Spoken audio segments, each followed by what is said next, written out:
예배드렸습니다. 벌써 푸르른 실록이 펼쳐지고 곳곳에 각각의 색깔로 자태를 뽐내는 예쁜 꽃송이들이 주님의 사랑으로 활짝 펴서 반기니 참으로 아름다운 5월입니다. 특별히 이달은 가정의 달로 우리에게 부모님, 형제자매 그리고 귀한 자녀를 주셔서 감사드립니다. 풍성한 성령의 열매로 가득한 가정을 이끌어가게 하여 주시옵소서. 믿음의 명문가정이 되게 하여 주시옵소서.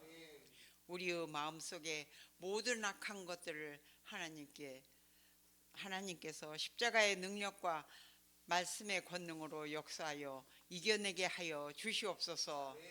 승리하게 하여 주시옵소서.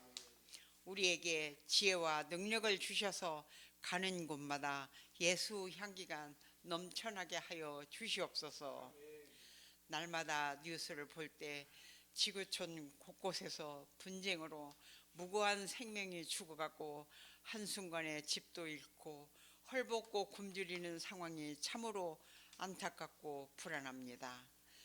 하나님의 뜻이 어디인지 모르나 풀어주시고 이끌어 주실 줄 믿습니다.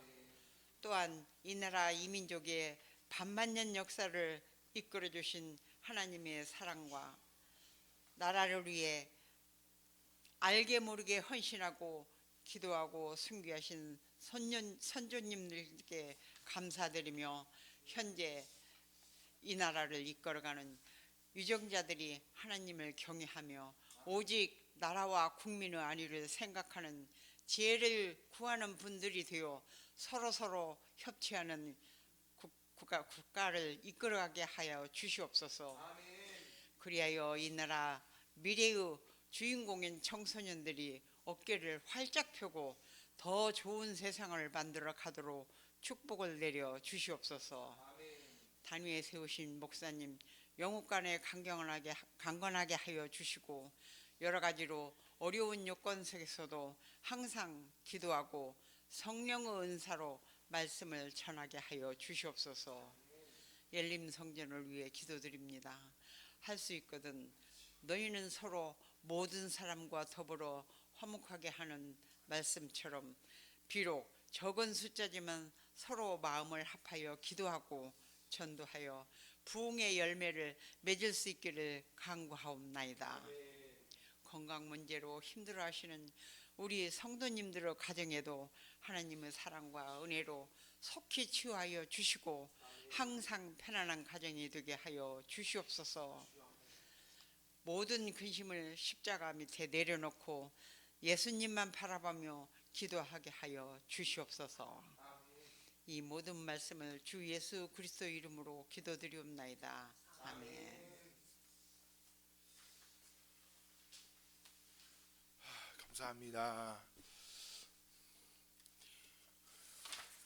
오늘 같이 하나님의 말씀 누가복음 15장 11절에서 20절까지의 말씀을 가지고 하나님의 은혜를 받고자 합니다.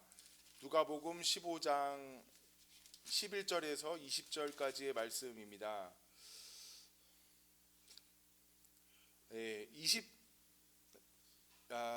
20절까지만 읽겠습니다. 11절에서 20절까지만요. 또 이르시되 어떤 사람에게 두 아들이 있는데 그 둘째가 아버지에게 말하되 아버지여 재산 중에서 내게 돌아올 분깃을 내게 주소서 하는지라. 나누어 주었더니 그 며칠이 안 되어 둘째 아들이 재물을 다 모아가지고 먼 나라에 가 거기서 허랑방탕하여 그 재산을 낭비하더니 가 없앤 후 그 나라에 크게 흉년이 들어 그가 비로소 궁핍한지라. 가서 그 나라 백성 중 한 사람에게 붙여 사니 그가 그를 들로 보내어 돼지를 치게 하셨는 그가 돼지 먹는 쥐염 열매로 배를 채우고자 하되 주는 자가 없는지라. 이에 스스로 돌이켜 이르되 내 아버지에게는 양식이 풍족한 품꾼이 얼마나 많은가. 나는 여기서 주려 죽는구나. 내가 일어나 아버지께 가서 이르기를 아버지 내가 하늘과 아버지께 죄를 지었사오니 지금부터는 아버지의 아들이라 일컬음을 감당하지 못하겠나이다. 나를 품꾼의 하나로 보소서 하리라 하고 이에 일어나서 아버지께로 돌아가니라. 아직도 거리가 먼데 아버지가 그를 치근히 여겨 달려가 목을 안고 입을 맞추니. 아멘. 예, 오늘 너무 24절까지 우리가 읽었으면 좋겠는데 여기서 우리가 마치고 또 말씀을 보겠습니다. 우리 찬송가는 아니고요. 우리 복음성가 탕자의 돌아온 탕자라는 복음성가가 있거든요. 그 같이 한번 부르고 말씀을 나누고자 합니다. 멀고 험한 이 세상길.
십자가에 못 박았네.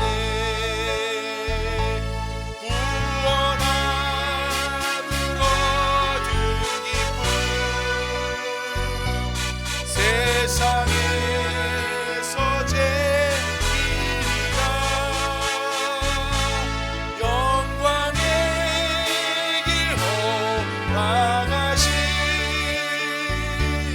내 주 예수 찬양하네.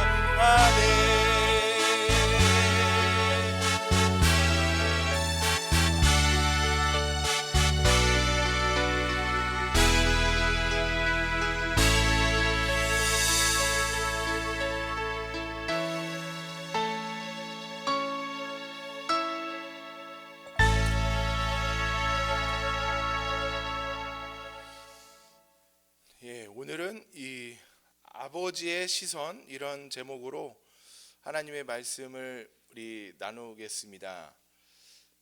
아버지의 시선. 예, 우리 탕자에 관한 그런 이야기, 우리 잘 아는 하나님의 말씀입니다. 우리 제목을 아버지의 시선으로 한 이유는 이 무엇을 바라보느냐가 신앙에서 굉장히, 신앙생활에서 중요하다고 하시더라고요. 예, 그래서 신앙은, 믿음은 눈싸움이다, 이렇게 표현하는 목사님의 말씀을 설교 말씀을 들은 적이 있습니다. 사람의 눈이 참 정확한 것 같아도 굉장히 허술한 면이 사람의 눈에는 많잖아요. 예. 그래서 3D 영화 같은 거, 입체 영화 같은 거 사실 입체가 아닌데 우리가 입체로 이렇게 착각을 하게끔 이렇게 눈속임을 하는 거잖아요. 어떻게 보면은. 예. 그리고 자동차에도 타고 있을 때 옆차가 앞으로 휙 지나가는 거를 우리는 이제 눈이 착시 현상을 일으켜서 우리가 뒤로 가는 것처럼 느낄 때도 많잖아요. 예. 그래서 눈이 굉장히 허술한 사람의 눈이 정확한 것 같아도 굉장히 허술한 면이 많이 있습니다. 요즘 AI가 정확하다고 막 그랬는데 AI도 오류가 뭐 사람 눈보다 더 많은 거죠. 어떻게 보면은. 그래서 인공지능 그 자동차가 사고가 나더라고요. 그 유튜브에서 보니까 인공지능으로 움직이는 자동차가 이 사고가 나는데 왜 사고가 났느냐? 우리 그 차도에 이렇게 공사를 가끔 하잖아요. 차도 지하철 공사나 차선 뭐 이렇게 그 뭐 변경 이런 공사를 할 때는 기존에 있는 차선이 지워지잖아요. 근데 기존에 있는 차선이 덜 지워졌어요. 희미하게 남아 있었습니다. 그리고 이제 그 위에 덧칠한 이제 진한 차선은 또 따로 이렇게 방향이 좀 틀어져서 있고. 그러니까 그 AI가 차선을 보고 헷갈린 거예요. 옛날 기존에 있던 희미해진 차선을 보고 그게 진짜 차선인지 아니면 진짜 새로 칠해진 차선이 진짜 차선인지 AI가 분간을 못해서 막 차가 왔다 갔다 하다가 그 다른 차랑 확 부딪혀 버리는 그런 사고가 나는 것을 봤습니다. 예, 우리 앞서도 말씀드린 것처럼 신앙은 우리의 눈을 어디다 고정시키고 어떻게 바라보느냐, 그것이 굉장히 중요한 것이죠.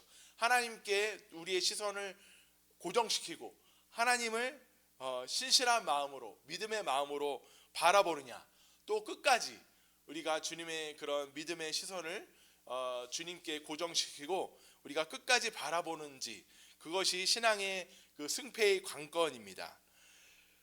그래서 오늘 말씀의 제목은 아버지의 시선입니다. 아버지의, 하나님, 우리가 하나님 아버지의 시선으로, 내 시각으로 세상을 바라보지 말고 인생을 바라보지 말고 하나님 아버지의 그런 눈으로 나를 바라보고, 예, 우리 세상을 바라보고 우리가 주님의 그 뜻에 맞춰서 생활을, 믿음의 생활을 해나가길 바라는 마음에서, 예, 아버지의 시선으로, 예, 이렇게 제목을 정했거든요. 그래서 먼저 우리 오늘 첫 번째로는 이 돌아온 탕자는 어떤 시선을 가졌는지 성경에서, 예, 말씀하고 있잖아요. 우리 11절에서부터 읽었지만은 이 13절에 보면은 그 후 며칠이 안 되어 둘째 아들이 재물을 다 모아가지고 먼 나라에 가 거기서 허랑방탕하여 그 재산을 낭비하더니, 이렇게 기록하고 있습니다. 예. 우리 먼 곳에 이 탕자는 자신의 마음이 가 있었다는 것이죠. 먼 나라에. 예. 우리가 믿음의 생활을 하면서 또 가정에서 우리가 생활하고 직장에서 생활을 하는데 참 우리 거기서 만족을 하지 못하고, 예, 먼 곳에 어딘가 나의 모든 기대를 충족시켜줄 무언 좋은 것이 있을 거야, 이런 뭐랄까 생각을 많이 하잖아요. 예. 가정에서 가까운 곳에서 내가 행복을 찾지 못하고 먼 곳에서, 예, 생활할 때가 참 많이 있습니다. 예. 교회도 교회 생활도 좀 이렇게 저도 참 한 교회를 오래 다니지 못했다는 그런 자책도 들을 때가 있는데, 제가 이제 전도사 생활하기 전에는 저도 이제 뭐 집사였고 그랬거든요. 근데 좀 한 곳에서 뭐 한 오랫동안 교회 생활을 좀 하지 못한 편에 속합니다, 저도. 근데 그게 다 이제 어떤 교회에 가면은 뭐가 참 좋을 거야, 뭐 이런 생각이 많이 있었다는 것이죠, 저도. 예. 근데 그런 것이 맞는 경우도 있지만 대부분 자기 욕심에서 좀 허망한 생각에서 그런 반로가 될 때가 많다는 것입니다.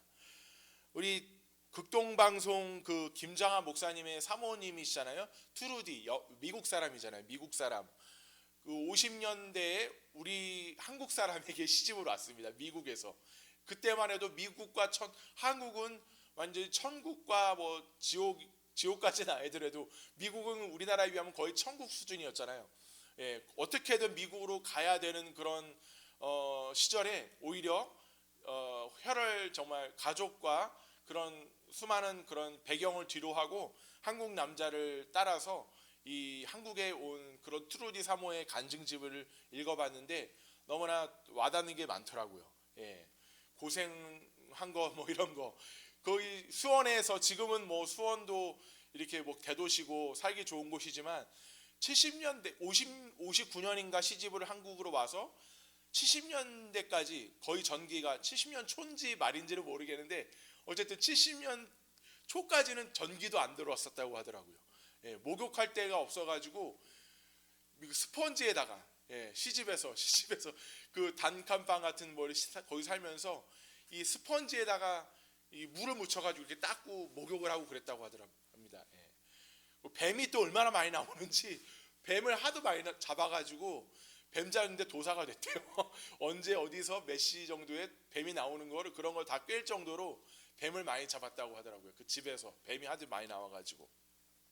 그래서 뭐 지금은 이제 뭐 큰 교회 사모님이시고 김자하 목사님도 이렇게 그 뭐랄까 유명 인사처럼 되셨지만은 어쨌든 지금도 많이 뭐 노쇠진 몸으로도 이렇게 뭐 봉사도 하시고 하도 청소를 열심히 하시길 그 교회 청소, 학교 청소를 너무 열심히 하셔서 그 한 한국 사람이 그 청소하시는 그 사모님을 보고 한 번은 이렇게 말을 했대요. 어디서 저렇게 그 일 잘하는 외국인 청소부를 데려왔냐고 사모님이 청소하시는 모습을 보고 그게 이제 목사님 그 사모님이 담임 목사님 사모님인지도 모르고 그렇게 외국인 이제 노동자인 줄 알고 그렇게 말을 한 경우도 있었다고 합니다. 얼마든지 그 자신이 살았던 그 미국에 대한 동경 또 돌아가고 싶은 마음도 품었을 수도 있지만은 그분의 이제 좌우명은 지금 심겨진 곳에서 꽃을 피우겠다 이런 마음으로 이제 사모의 역할을 감당하고 또 이렇게 사역에 선교사로서의 사명을 띠고 왔다고 생각하고 내가 여기가 뭐 얼마나 이 미국과 비교해서는 형편없지만은 여기 심겨진 곳에서 꽃을 피우겠다. 딴 데서 내가 뭐 다른 그런 어떤 좋은 그 계기를 찾아다니지 않겠다. 내가 있는 곳에서 꽃을 피우겠다. 이런 좌우명을 가지고 신앙생활과 사역을 하셨다고 합니다. 그래서 많은 그런 그 은혜를 받았습니다. 그분의 책을 읽고 우리 정말 이 탕자도 이 집안에서 만족하지 못하고 이 아버지 안에서 사는 생활에 만족하지 못하고 이 사람 욕심이 그냥 그렇잖아요. 내가 정말 손에 안 잡힌 것이 남의 떡이 더 커 보이고 내가 경험하지 못한 것이 뭐 하나님께서 하지 말라고 하는 것이 더 뭐 굉장히 좋은 것 같고 이런 잘못된 생각에 우리가 많이 빠지는데 바로 이 둘째 아들이 그런 마음을 가졌다는 것이죠. 성경에서 많은 경우들이 그런 경우들이 있는데 롯의 그 경우가 그렇잖아요. 롯의 그 아브라함의 조카 롯 너무 글씨가 작아서 보시면 한번 같이 읽어볼까요? 이에 롯이 눈을 들어 요단 지역을 바라본즉 소알까지 온 땅에 물이 넉넉하니 여호와께서 소돔과 고모라를 멸하시기 전이었으므로 여호와의 동산 같고 애굽 땅과 같았더라. 그러므로 롯이 요단 온 지역을 택하고 동으로 옮기니 그들이 서로 떠난지라. 아브라함은 가나안 땅에 거주하였고 롯은 그 지역의 도시들에 머무르며 그 장막을 옮겨 소돔까지 이르렀더라. 소돔 사람은 여호와 앞에 악하며 큰 죄인이었더라. 아멘. 우리 창세기 말씀인데요. 이 롯의 눈에는 소돔과 고모라가 굉장히 좋게 보였다는 것이죠. 에덴 동산 같고 이런 뭐 이렇게 애굽 땅, 그 당시 뭐 가장 강대국이었던 그런 선진국이었던 애굽 땅과 같이 보였지만은 이 하나님의 눈에는 여호와 앞에 악하며 큰 죄인들이 살고 있는 그런 멸망을 앞두고 있는 성읍이었다는 것입니다. 그래서 우리도 아까도 신앙은 눈싸움이라고 말씀드렸잖아요.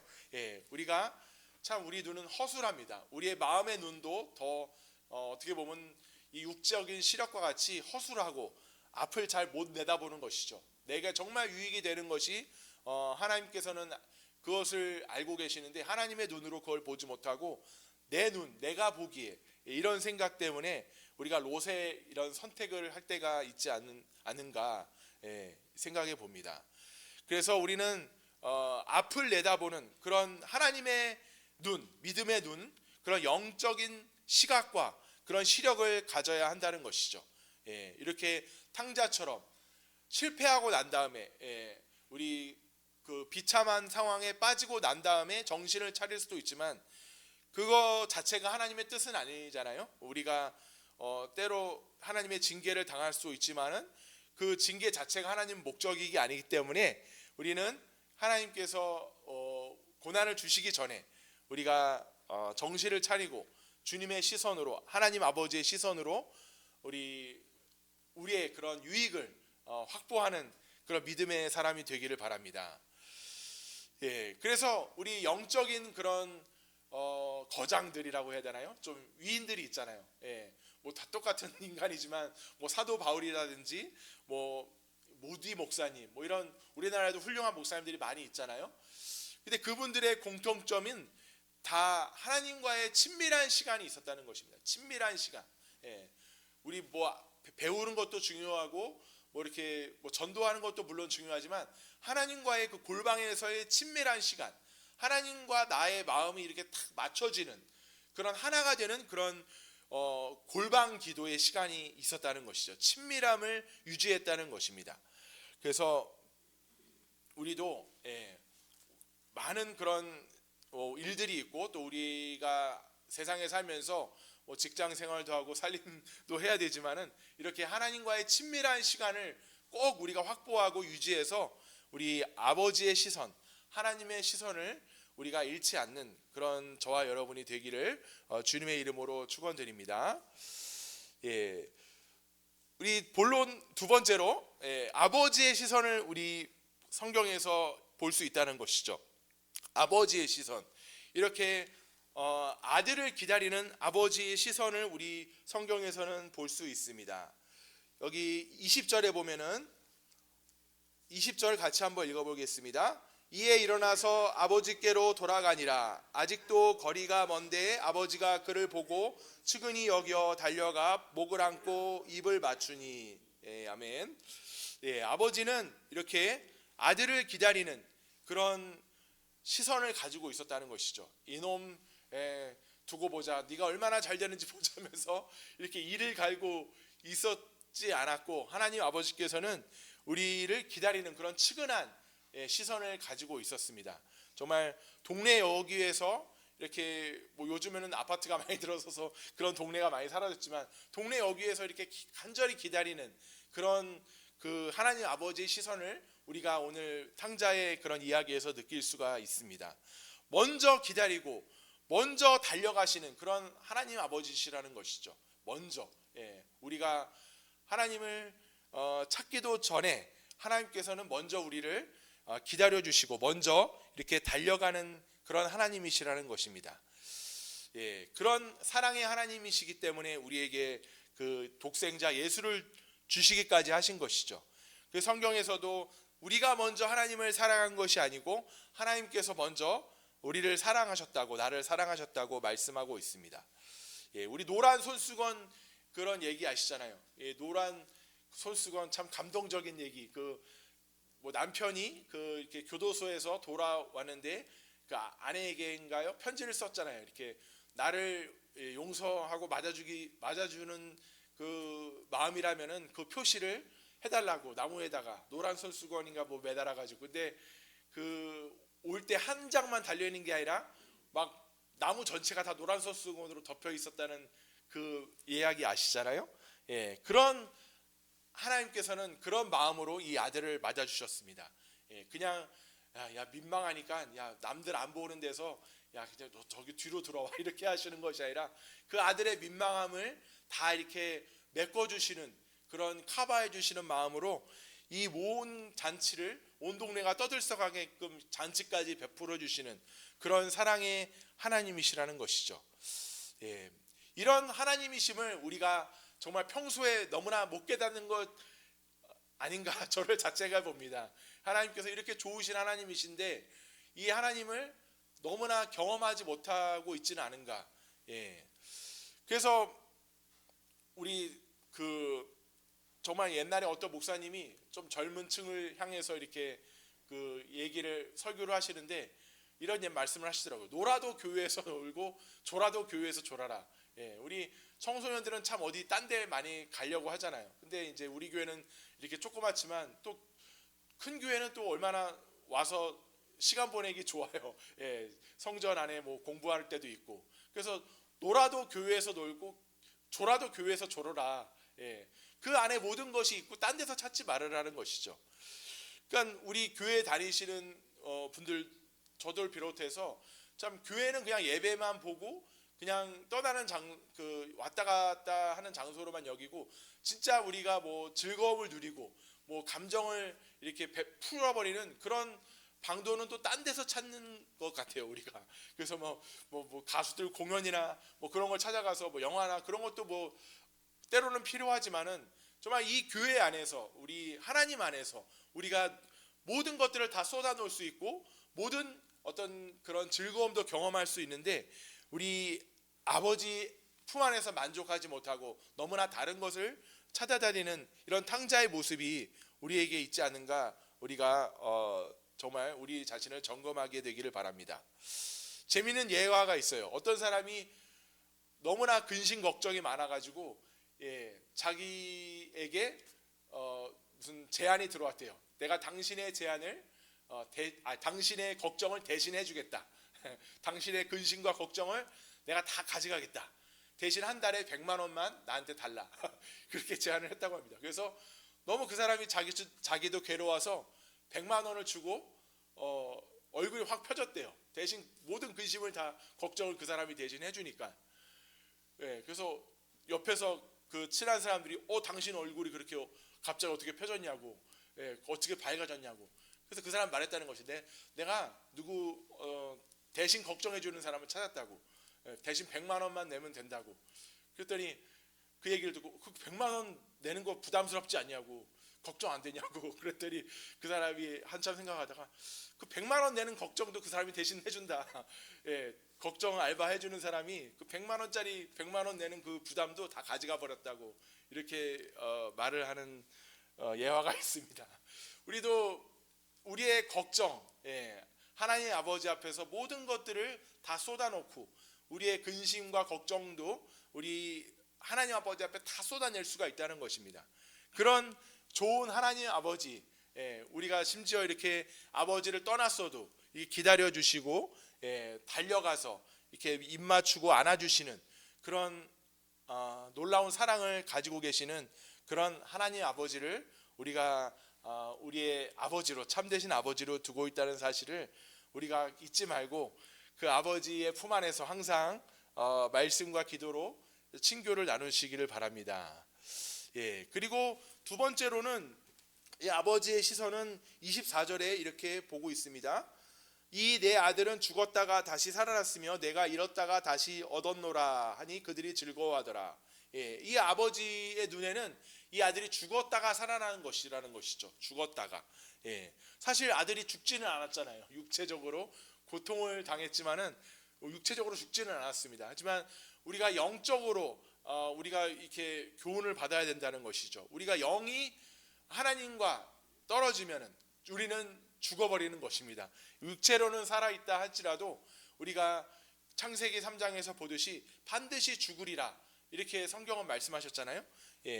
우리 청각적인 기능이 죽으면은 아무리 그 사람 앞에서 말을 해도 못 알아들어요.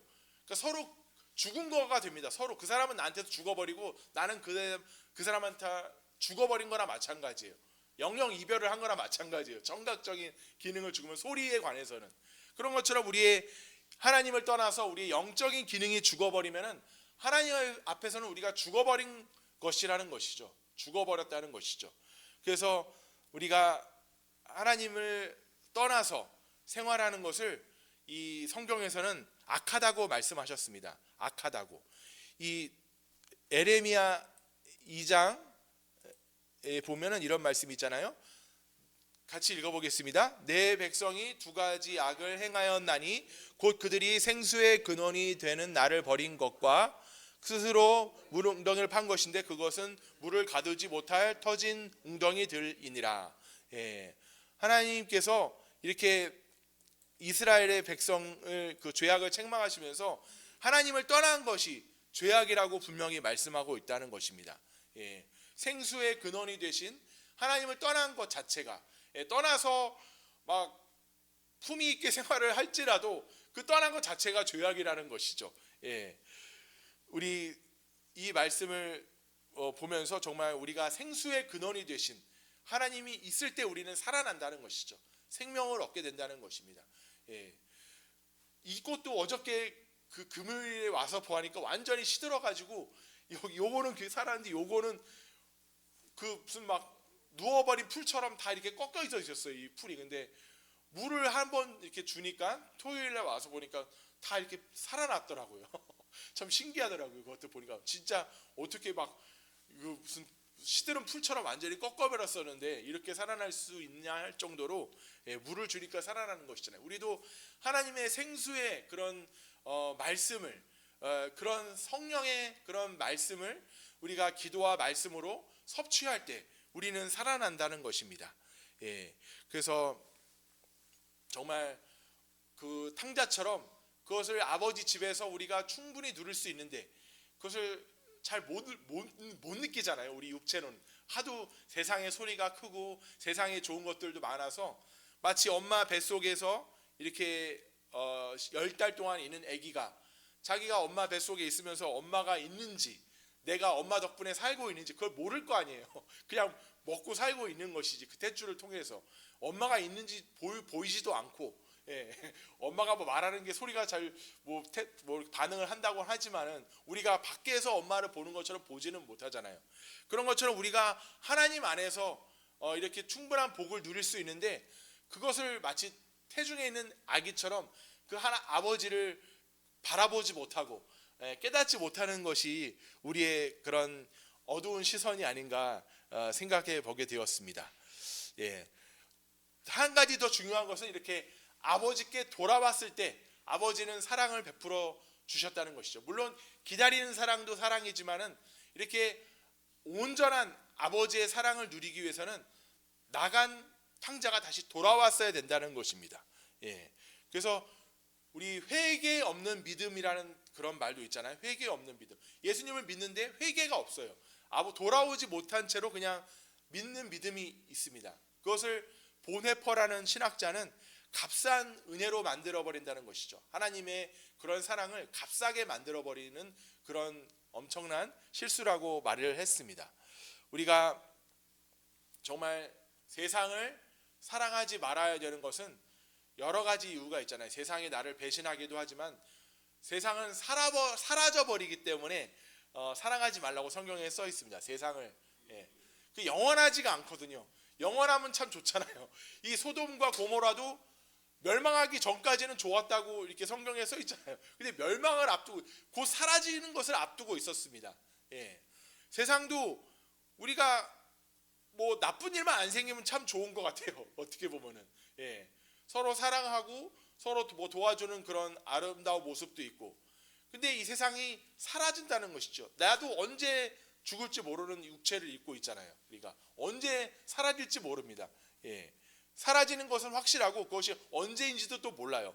그래서 우리는 이렇게 아버지 안에서 하나님의 영원한 사랑과 그 아버지의 영원한 그런 구원에 우리가 믿음으로 들어가서 그 하나님 아버지의 품 안에서 우리가 살 때 우리에게는 참다운 그런 생명과 행복이 있을 줄로 믿습니다. 마지막으로 이 형의 눈이라는 것이, 형의 시선, 아버지의 시선, 둘째 아들의 시선이 있었다면 이 형의 시선은 어떻게 보면 제일 본론 중요한 거예요. 이 누가복음 15장의 말씀은 이 형 같은 사람들을 향해서 말씀하신 거거든요. 예, 잃어버린 그런 드라크마, 양의 비유, 그리고 잃어버린 아들의 비유를 이 15장에서 말씀하고 있는데 이 비유를 이 첫째와 같은 그런 마음을 가지고 있던 바리새인들에게 말을 한 것입니다. 바리새인들은 예수님 앞에 죄인들과 세리들이 모여서 같이 예수님과 같이 식사하고 그러는 것을 의아하게 여기고 못마땅하게 여긴 것이죠. 왜냐하면 예수님이 선하신 분이라면은 왜 죄인들과 함께 어울리냐는 것입니다. 그런 마음을 가졌다는 것입니다. 이 바리새인들이 단순히 그 당시에 그 책을 읽어보니까, 우리 최경미 사모가 권해준 책을 읽어보니까 대단한 사람들이었더라고요. 참으로 그냥 단순히 어떻게 조금 신앙생활을 열심히 하는 정도가 아니라 완전히 목숨을 내놓는 사람들이었어요. 그 율법을 위해서라면은, 율법을 지키지 않을 바에야 차라리 죽어버리겠다, 이렇게 해서 그 로마 사람들에게 몇천 명씩 죽임을 당하고, 그것을 위해서 완전히 그런 그 온 인생을 불태우는 사람들이었더라고요. 보니까. 그러니까 그런 사람들 눈에는 예수님이 메시아인데 그런 자신의 민족을 등치는 세리들과 죄인들, 그런 사람들하고 어울려 이해가 안 되는 그런 처사였던 것이죠. 이 첫째 형과 같은 마음을 가지고 있었다는 것입니다.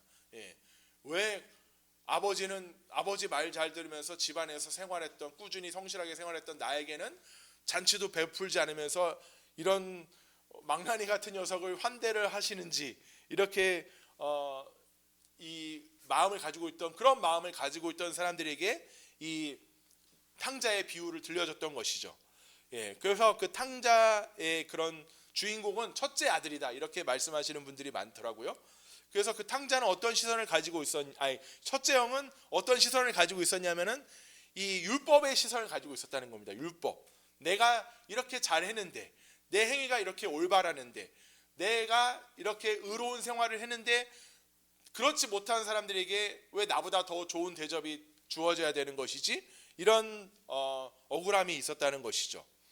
하지만 율법은 그 성질이 하나를 어기면은 다 어기게 되는 거잖아요. 율법으로는 그래서 구원을 얻을 자가 없다고 말을 했잖아요. 간음은 안 했어도 살인을 하면은 그 사람은 율법을 다 어긴 게 된다고 하는 거잖아요. 간음은 했어도 살인은 안 했어도 간음을 했다면 그 사람 율법 전체를 어긴 게 되는 것입니다. 그래서 율법은 이 실패를 용납하지가 않아요. 율법은. 하지만 예수님은 이 은혜와 진리의 하나님이시죠. 실패를 용납하고 회복시켜 주시는 그런 능력을 가지신 분이십니다. 그래서 율법으로는 구원을 얻을 수가 없는데, 이 바리새인들은 착각을 한 것이 자신들이 굉장히 율법을 비교적 잘 지키기 때문에 그것으로 자기가 하늘나라에 들어갈 수 있다고 생각을 한 것이죠. 하나님의 의를 받을 수가 있다고 생각한 것입니다.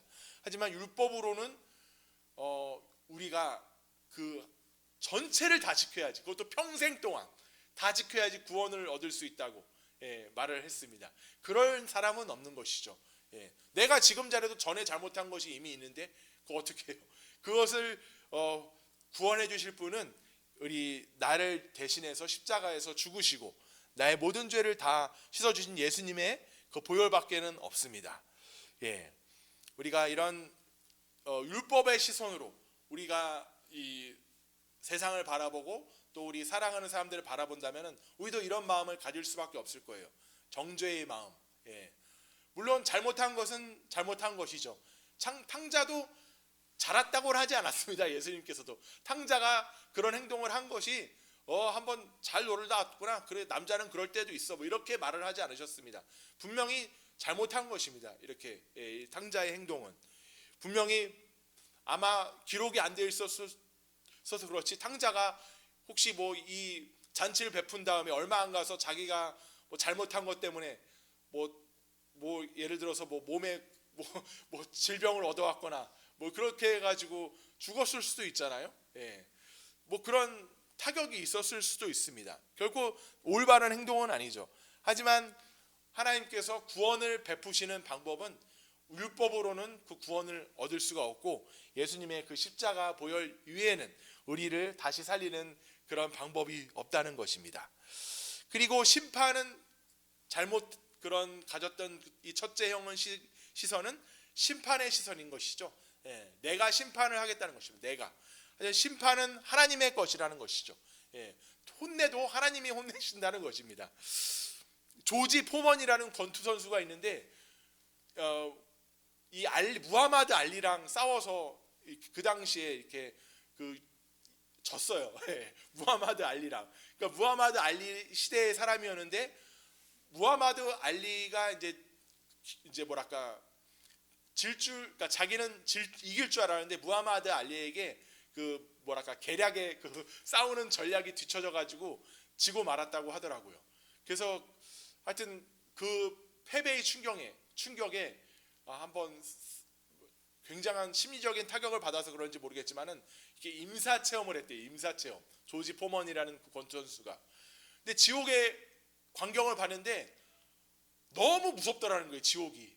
자기가 뭐 잠시 뭐 한 3, 4일인가 이제 그 거의 죽은 것 같이 돼 가지고 지옥을 보고 왔는데 그 지옥이 너무나 무서워서 지옥의 이제 그 체험을 끝내고 돌아오니까 자기가 미워하던 사람들이 긍휼하게 보이더래요. 긍휼하게.